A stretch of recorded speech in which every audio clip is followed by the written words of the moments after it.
Hello, this is wmpyr here to talk about briefly the ranges. We're going to be using single stick and how this all works together in my method, the wmpyr fighting method. So first off, in long range means he can't reach me, I can't reach him.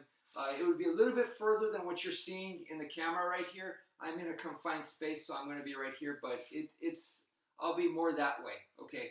So in long range, it's all about speed. Speed is the most important thing. So my strikes will be much faster, and I'll be going for the arm right there because it's much less risk for me because I don't have to step in as much to hit him here. Now, once again, it's these quick strikes that I'll be using, not power shots like that. It doesn't make sense from long range because he's going to have time to see it coming.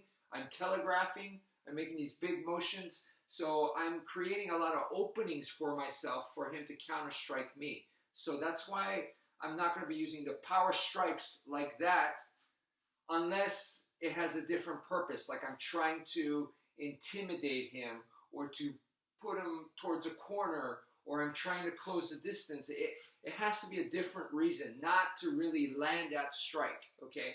So it's all about speed in long range. In medium range, now that we're both in each other's strike zones, like we could reach each other, this is where power comes in. Here is all about power.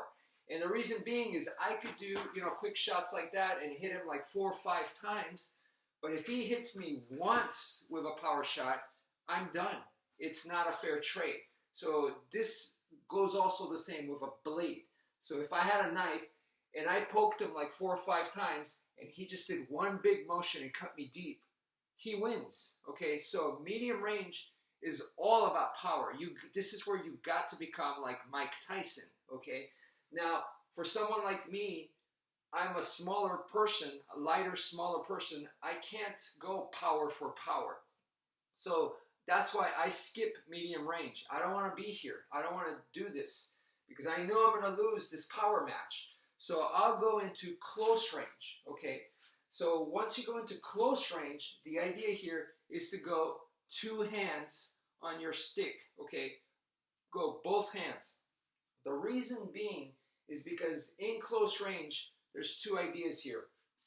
One, I've been saying to you guys, wrap, which means grappling, okay? That's basically what you're doing. You're grabbing. You're going into wrestling, grappling territory. The other is the wedge, okay? The wedge is to keep the space, the distance. It's kind of the anti-grappling, okay? Make it difficult for them to just grab, okay? So it's either wrap or wedge. And 2 hands is the wedge right here. So right here, this, all this kind of stuff, that's the wedge. So if this is a machete, I'll be, let's say like this, because I can't grab it. So it'll be like so. If there's a saw back right here, I'll have to adjust, maybe even here. But if you notice the body positioning, whether it's here or here, the body doesn't change. So it's still like I'm doing a 2-handed attack, okay? So 2-handed is extremely important in close range. Now, imagine, with stickman, it doesn't make that much of a difference, but imagine this is over 100 pounds, okay?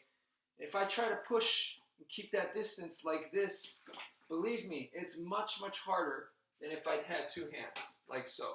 Trust me on that, okay? You could actually test it out somehow, but,